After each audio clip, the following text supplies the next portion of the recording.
For quite a few weeks, we've been following Narad's answers to the complaints and questions of Savitri's mother, who asks about why, how has pain and suffering come into this world. And he's given some very complex, thought-provoking, interesting answers. And last week, when we completed this section, which ends on page 456, we came to the end of his answers to Savitri's mother. So now, today, we find her father, we find Asvapati asking a question to Narad. And Narad again will give quite a long answer, which will complete the canto.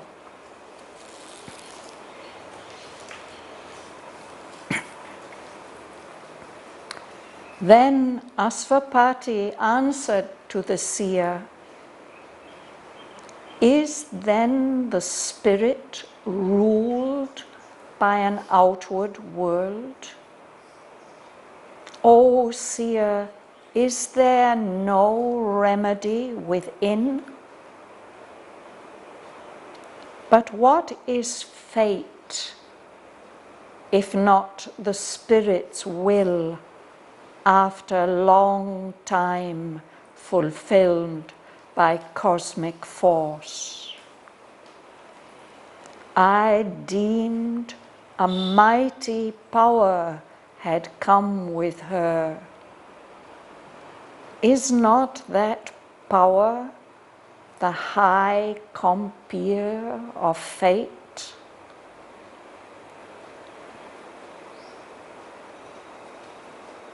But Narad answered, covering truth with truth, "O Asvapati,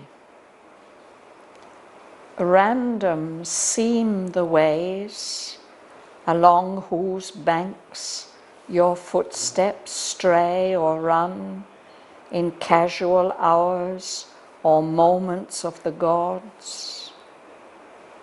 Yet your least stumblings are foreseen above.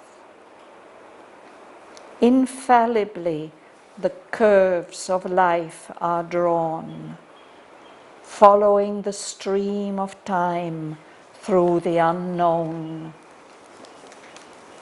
They are led by a clue the calm immortals keep. This blazoned hieroglyph of prophet mourns, a meaning more sublime in symbols writes than sealed thought wakes to. But of this high script, how shall my voice convince the mind of earth? Heaven's wiser love rejects the mortal's prayer. Unblinded by the breath of his desire, unclouded by the mists of fear and hope, it bends above the strife of love with death. It keeps for her her privilege of pain. A greatness in thy daughter's soul resides that can transform herself and all around, but must cross on stones of suffering to its goal. Although designed like a nectar cup of heaven, of heavenly ether made, she sought this air. She too must share the human need of grief, and all her cause of joy transmute to pain.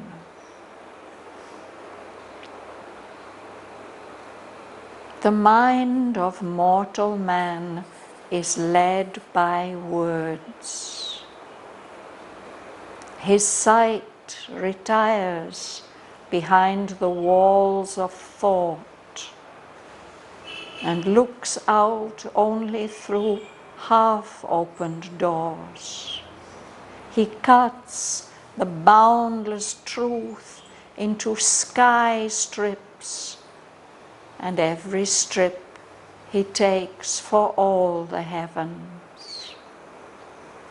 He stares at infinite possibility and gives to the plastic vast the name of chance. He sees the long results of an all-wise force, planning a sequence of steps in endless time, but in its links imagines a senseless chain or the dead hand of cold necessity. He answers not to the mystic mother's heart, misses the ardent heavings of her breast, and feels cold, rigid limbs of lifeless law. The will of the timeless, working out in time, in the free, absolute steps of cosmic truth. He thinks a dead machine or unconscious fate. A magician's formulas have made matter's laws, and while they last, all things by them are bound. But the Spirit's consent is needed for each act, and freedom walks in the same pace with law. All here can change if the magician choose. If human will could be made one with God's, if human thought could echo the thoughts of God, man might be all-knowing and omnipotent. But now he walks in nature's doubtful ray. Yet can the mind of man receive God's light? The force of man can be driven by God's force. Then is he a miracle, doing miracles. For only so can he be nature's king.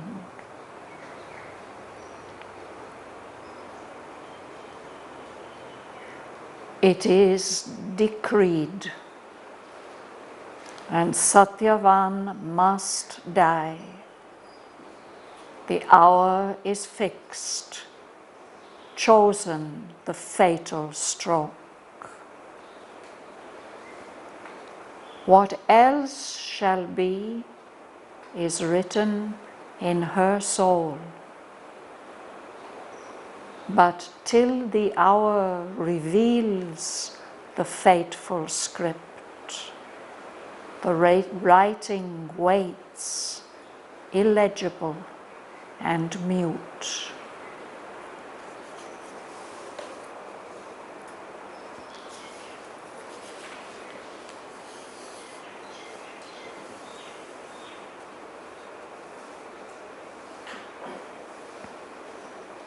We'll go this way.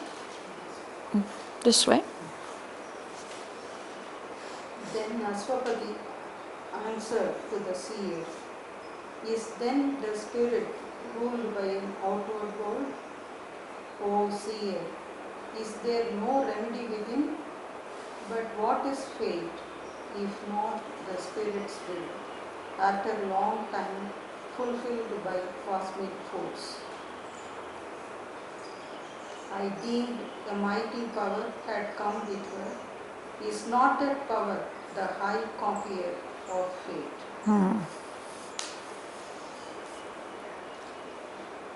So it's actually 4 questions that he asks. No?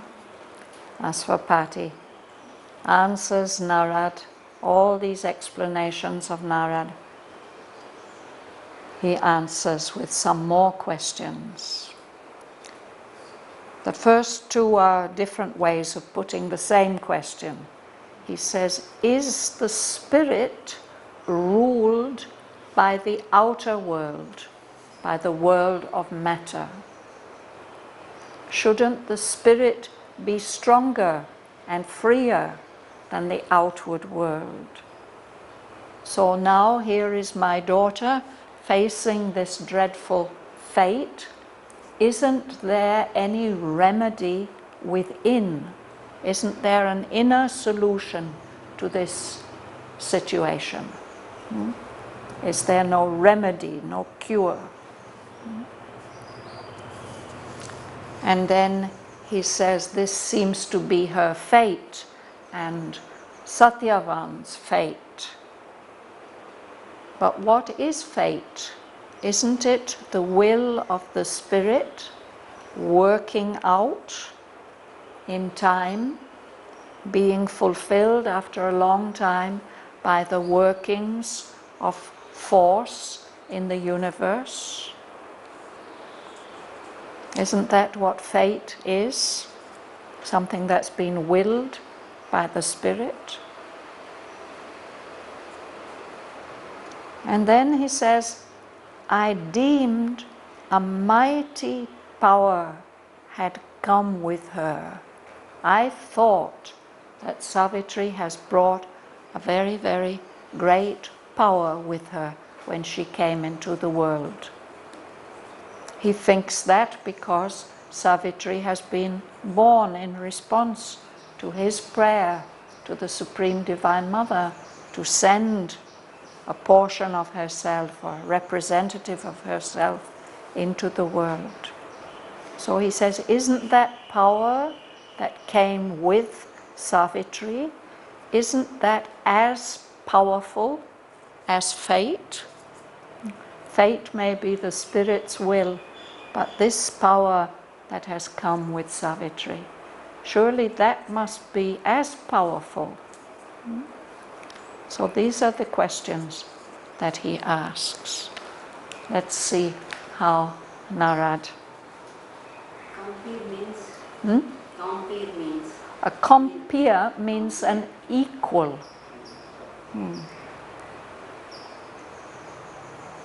Very often we will just say peer. We talk about peer groups in school, you know, the children who are the same age, who are equal.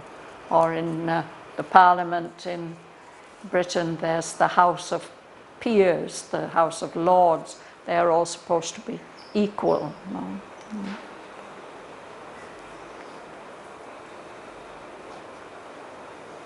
And the com at the beginning means with.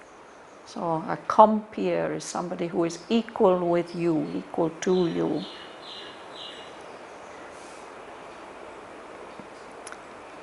Suresh, you will read. But Nara answered, covering truth with truth. O Aswapati, random, sail their ways, along whose banks your footsteps stray or run. in casual hours or moments of the gods. That your last stumbling forcing above. Yes, thank you. So Narad answers, and in his answer, he is giving one kind of truth and covering up another kind of truth. He covered truth with truth. He doesn't want to tell the whole story. He's not empowered or allowed to tell the whole story. So he tells something else.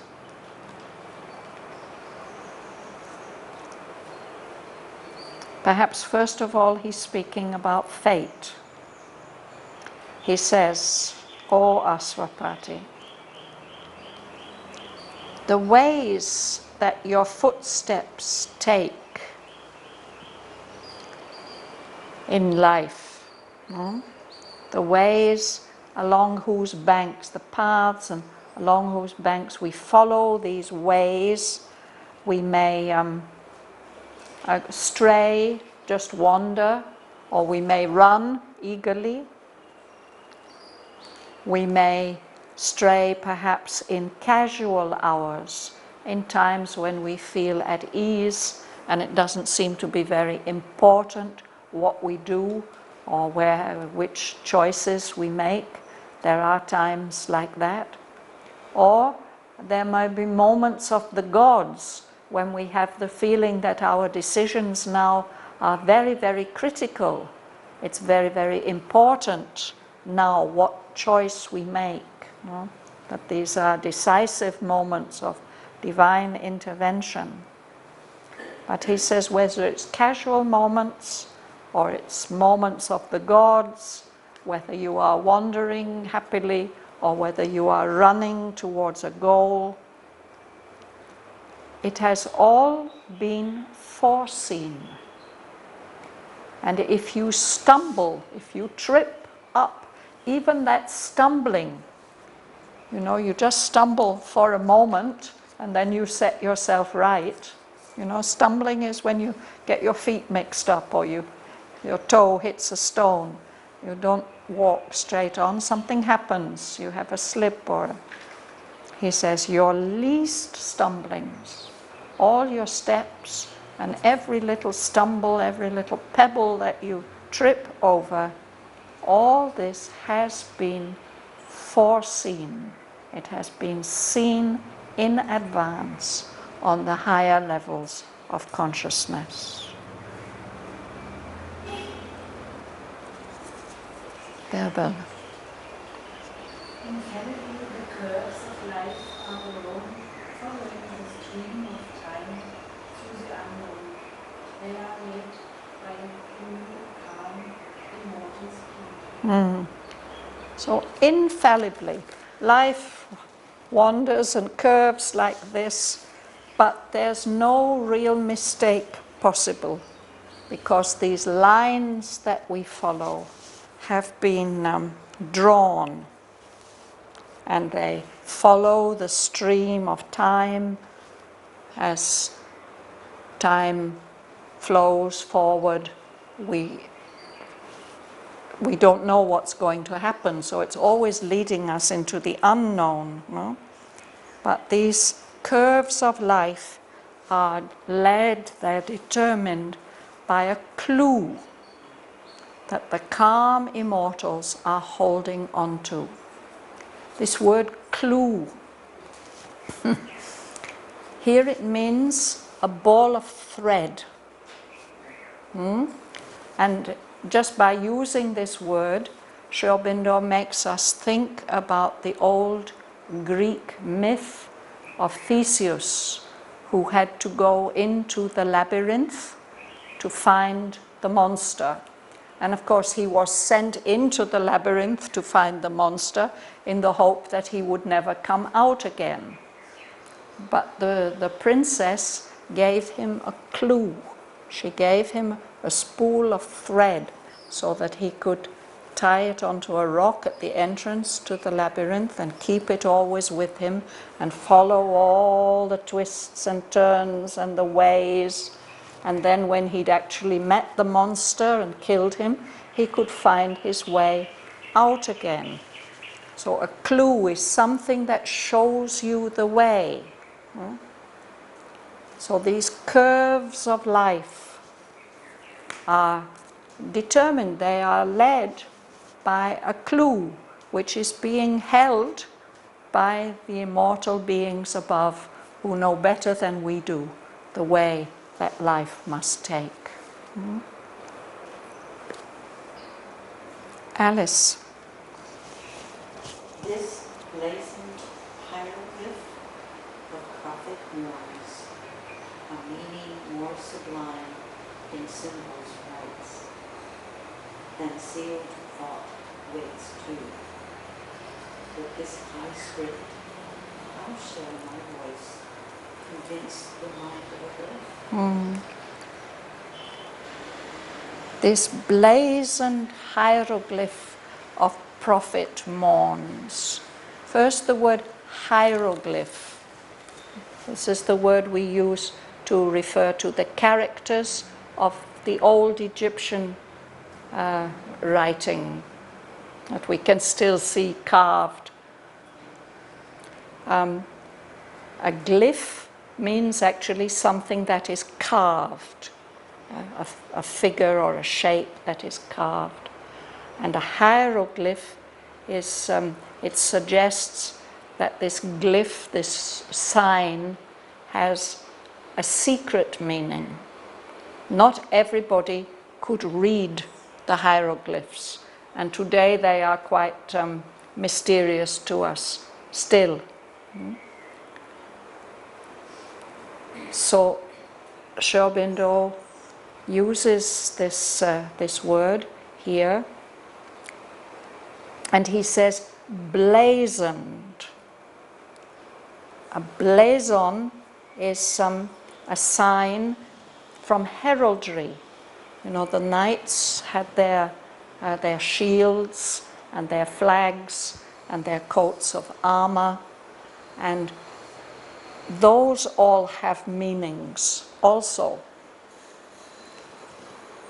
You know, if you have 3 lions and there's a band this way and here is something else, this is all a kind of secret language which heralds can read. It tells which family the knight comes from, who was his mother, who was his father, is he the eldest son or the 4th son. All this is written somehow in these signs on his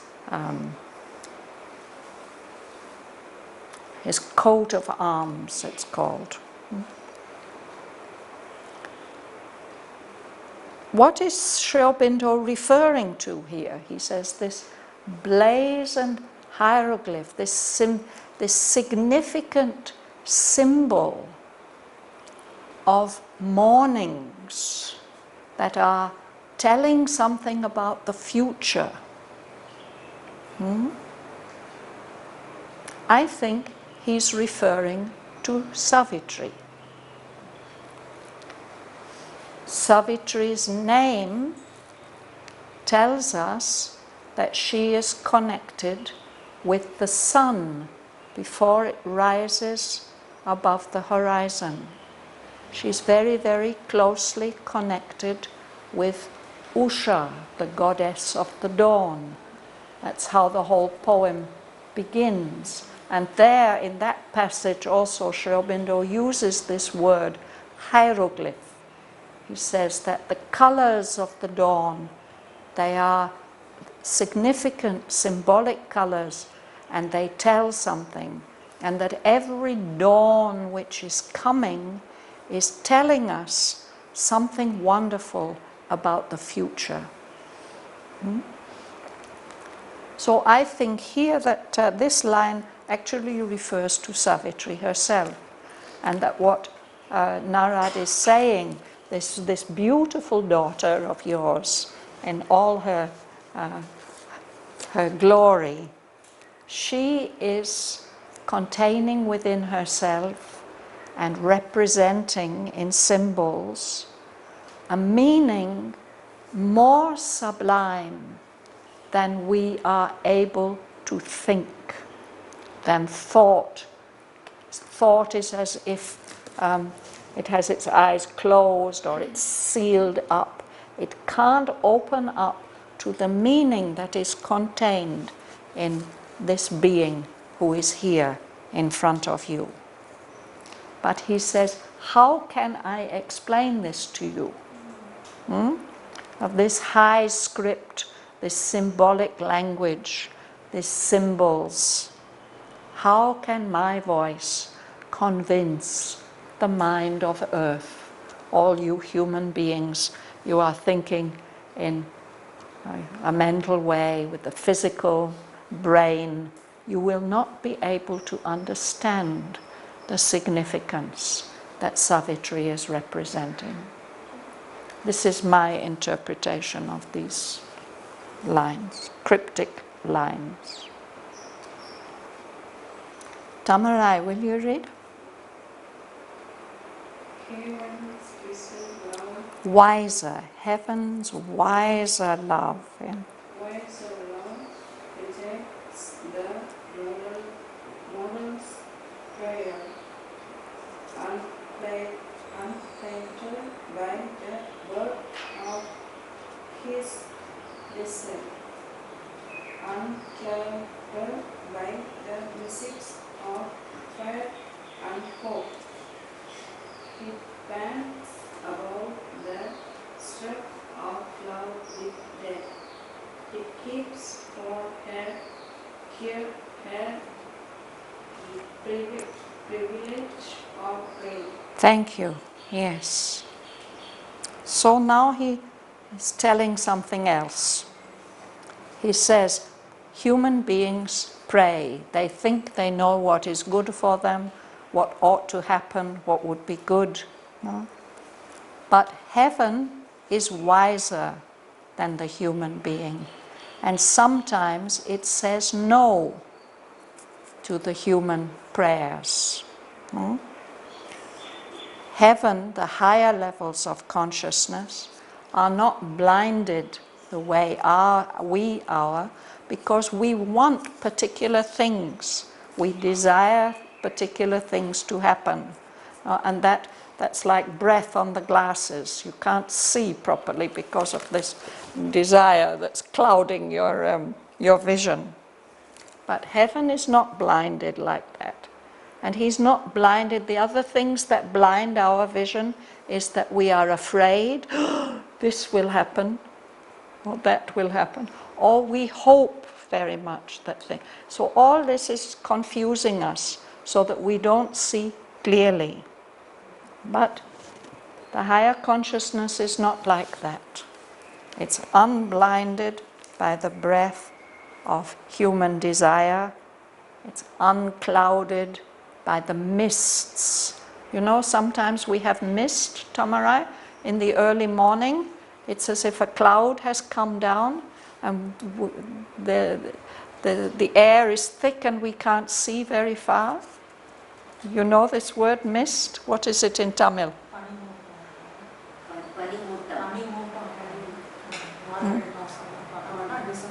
Yeah, 2 or 3 times a year it happens, no? We wake up in the morning and everything looks different. Yeah? So heaven is not misty like that. It can see very clearly. So it is bending over what happens here on earth. And what is happening here on earth is that there seems to be a struggle going on, as if there's a wrestling, a struggle between what love wants and what death says. In this poem, Savitri represents love, and she has to face death. So he says, heaven is keeping for her, for Savitri, her privilege of pain. A privilege is some special allowance that is made to you.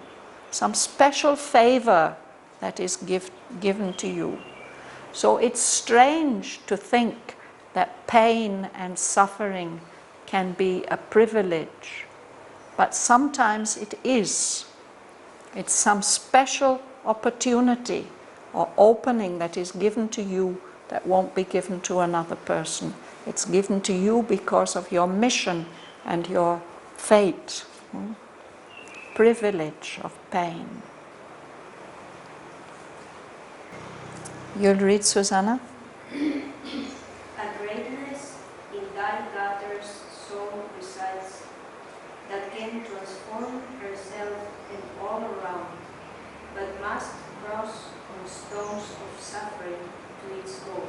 Yes, this is clear, no? In Savitri's soul, there resides, there lives a great power, just like Asvapati thought. A greatness is residing in Savitri, and that power is able to transform her and everything all around for the whole earth. But in order to do that, it has to, or she has to, cross on stones of suffering. It's like where you have to cross a river and you have to go from one stone to another stone, to another stone, to another stone. And those stones might be very sharp and painful. She has to cross the stepping stones to achieve her goal, may be very painful for her. Gumsun. Although designed like a nectar covered heaven, all heavenly either made she thought this air.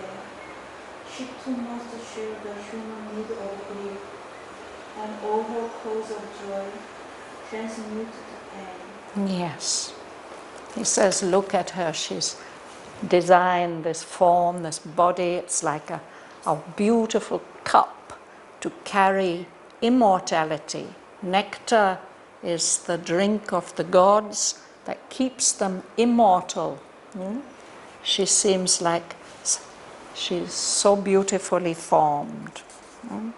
And she's actually made of the substance of heaven, of heavenly ether made.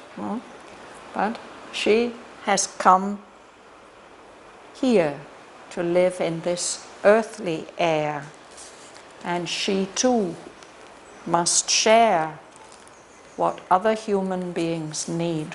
We need grief and pain. He had explained earlier on why we need grief and pain, to shape us, to make us strong, to make us grow and become clear. So, just like with other human beings, that thing which makes her happy, her love for Satyavan, is going to have to turn into pain. That will be the way that pain will come to her through her love for Satyavan, who is going to have to die. He's going to die in 12 months' time.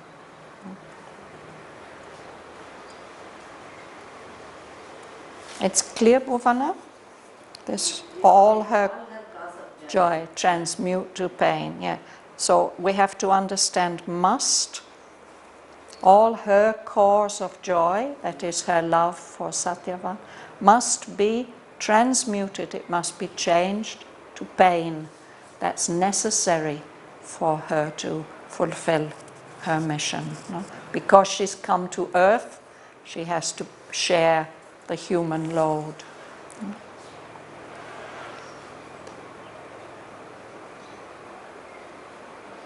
Will you read?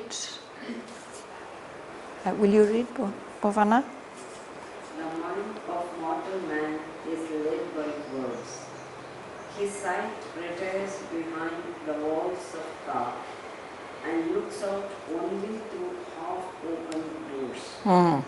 So now he's changing the subject again.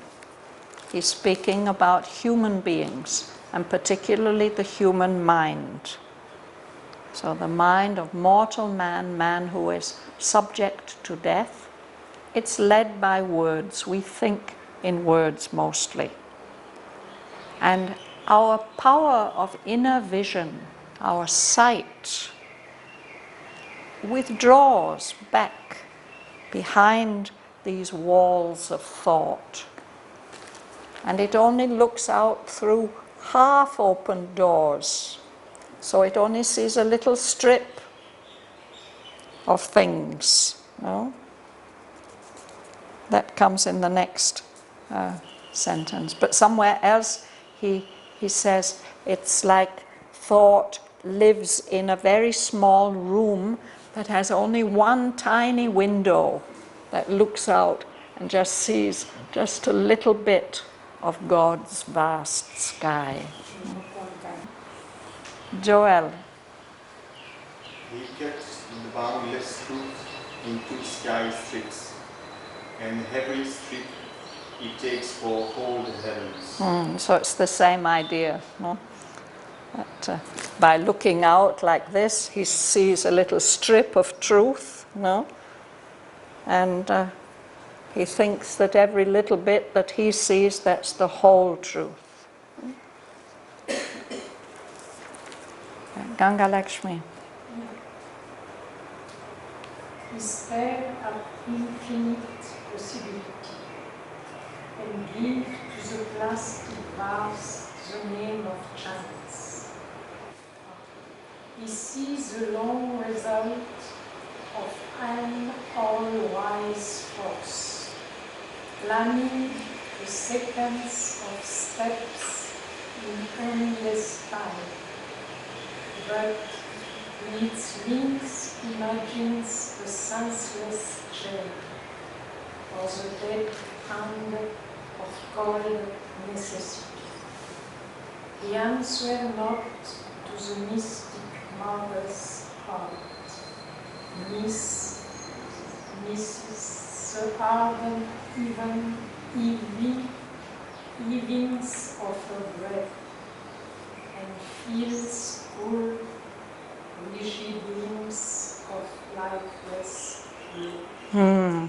So this is what happens to us human beings. No? Because of we look out with our minds, actually we are looking out at infinite possibility. Anything can happen in the infinite universe. And that play of infinite possibility he calls chance. We say anything can just happen by chance. It's random, no? The unexpected is always happening to us. We call it chance. Sri Aurobindo says that's the name that we give to this infinite play of possibility. No? The other thing that we do is we see, what we see are results that have taken a long time to be achieved by an all-wise force, that all-wise force which is working through nature, which is driving evolution and working things out, working out the will of the Supreme. No? That's what we see, the results of her work up to now. But we imagine that, and that all-wise force has planned, she's still planning a sequence of steps in endless time. And every one of those steps is important. It has to happen just so in order to give the willed for result. No? But we think that it's all just happening either by chance, the links in this chain of action, of steps. We imagine that it's either senseless, meaningless, accidental, random, or we think that it has just happened like that because it had to. Cold, the dead hand of cold necessity. necessity, of course, is the Greek idea that nowadays we apply it to the laws of physics. When we say these are the laws of matter, it all has to happen like this. It's all determined from the beginning. So, because we see things like that in that partial way and without really understanding what is happening, then we are not able to respond to that love of the mother who is doing all this. We don't feel the intensity of her love and her will for us, her will to achieve the supreme result. Instead, we feel as if it's the cold, rigid limbs of lifeless law. Talk about a stone law, that it has to be like that. There's no feeling, there's no life in it. It's cold and stiff, rigid. It won't give way one way or the other. This is the way that we are seeing things, and we are missing all the magic that is behind. Martin. The will of the timeless, working out in time, in the free, absolute steps of cosmic truth. He thinks a dead machine or unconscious state. Yes. So what's really happening is that the will of the timeless, the one who's beyond time, is getting worked out step by step by step by step in time. No? And at the same time, every one of those steps is absolutely free from the point of view of cosmic truth. But from our point of view, the human being tends to think that all this is mechanical, or it's just fate, it's some kind of unconscious determinism, necessity. It's fixed like that. We don't see either the purpose or the freedom which is operating at every moment.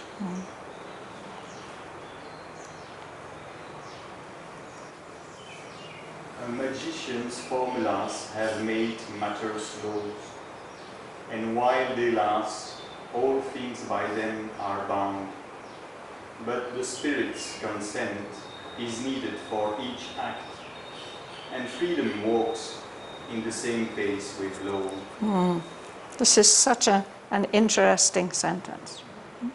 A magician's formulas. A magician, of course, is somebody who does something magic, something that we think is impossible. Some people call this magician Maya, the divine power of making the impossible possible. This magician has made the laws of matter. And as long as the laws of matter last, all beings in the material universe are bound by those laws of matter. So there is a kind of necessity, there is a kind of determinism. But, he says, the Spirit's consent is needed for each act. So there is freedom. The Spirit is free to say yes or no. So freedom is walking in the same pace with the law. They are like two companions holding hands and walking step by step forward together. The law aspect of it, of what we call material nature, and the freedom aspect of the Spirit, whose consent is needed for each little thing.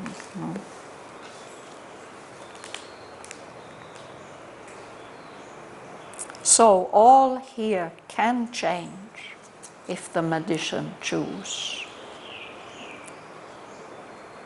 If the magician says, let it be different, it can be different. And then he tells us about the human mind, our human role is, because we can consciously participate in this process. No? He said, They hear the magician as God. I would say as Maya. That is, that's the power of God to do impossible things, to make impossible things possible. Maya and magic, they come from the same root.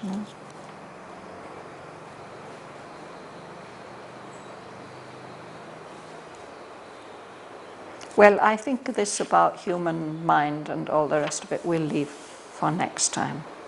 So let's just read these lines together. Anybody has anything they want to ask? There are many very subtle things in this passage. Our access to the possibility to change the laws of matter is prayer. By prayer we can go beyond matter's law to the magician who is forming matter, and he can dissolve the laws. Yes, if that's what he says, if human will could be made one with God's, if we can unite with the divine will, then we can collaborate. If human thought could echo the thoughts of God, man might, he doesn't mean it's possible that he could, he says he will be able to be all-knowing and omnipotent. So it's by realizing our divine part, our divine possibility, and becoming one with the will and the thought of the Supreme, then we can become his instruments to get things done here on earth. That was the thing given in Mother's agenda last 2 weeks of news and notes. Awake will, that was Mother says, only divine will. Yes. And that's the way in which our will is truly free, if we are united with our own deepest reality, our oneness with the divine. Then spontaneously, we don't have to force ourselves to do the right thing. Very, very spontaneously, we will and think and act and speak the right thing. Shraddhavan, I don't understand really. We see today that machine.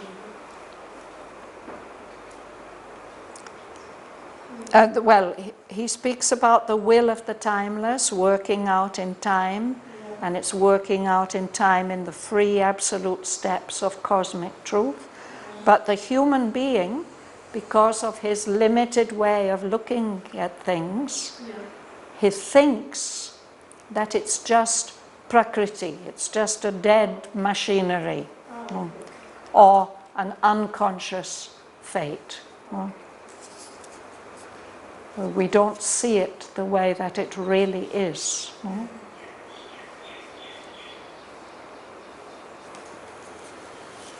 Okay, we go back to the break on page 456.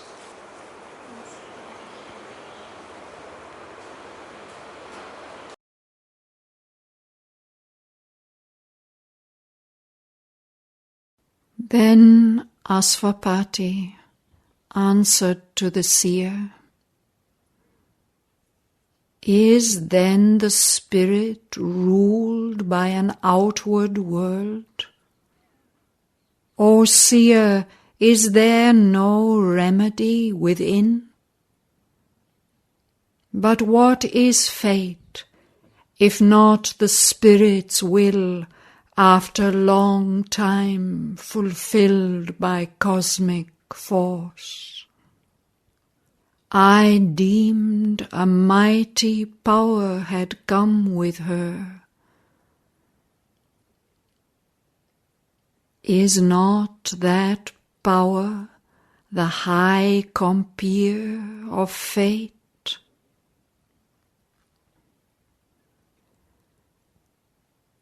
But Narad answered, covering truth with truth, O Asvapati, random seem the ways along whose banks your footsteps stray or run in casual hours or moments of the gods. Yet your least stumblings are foreseen above. Infallibly the curves of life are drawn, following the stream of time through the unknown. They are led by a clue the calm immortals keep. This blazoned hieroglyph of prophet mourns a meaning more sublime in symbols writes than sealed thought wakes to. But of this high script, how shall my voice convince the mind of earth? Heaven's wiser love rejects the mortal's prayer. Unblinded by the breath of his desire, unclouded by the mists of fear and hope, it bends above the strife of love with death. It keeps for her privilege of pain. A greatness in thy daughter's soul resides that can transform herself and all around, but must cross on stones of suffering to its goal. Although designed like a nectar cup of heaven, of heavenly ether made, she sought this air. She too must share the human need of grief, and all her cause of joy transmute to pain. The mind of mortal man is led by words. His sight retires behind the walls of thought and looks out only through half-opened doors. He cuts the boundless truth into sky strips, and every strip he takes for all the heavens. He stares at infinite possibility and gives to the plastic vast the name of chance.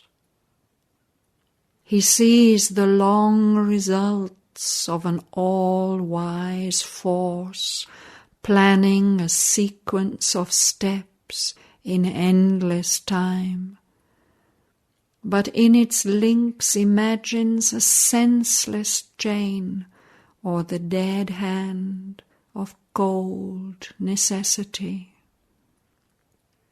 He answers not to the mystic mother's heart, misses the ardent heavings of her breast, and feels cold, rigid limbs of lifeless law.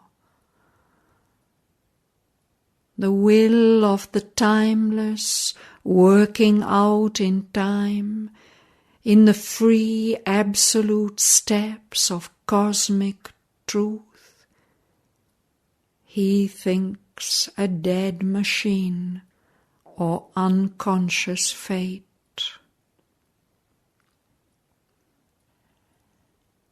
A magician's formulas have made matter's laws, and while they last, all things by them are bound. But the Spirit's consent is needed for each act, and freedom walks in the same pace with law. All here can change if the magician choose. If human will could be made one with God's, if human thought could echo the thoughts of God, man might be all-knowing and omnipotent. But now he walks in nature's doubtful ray.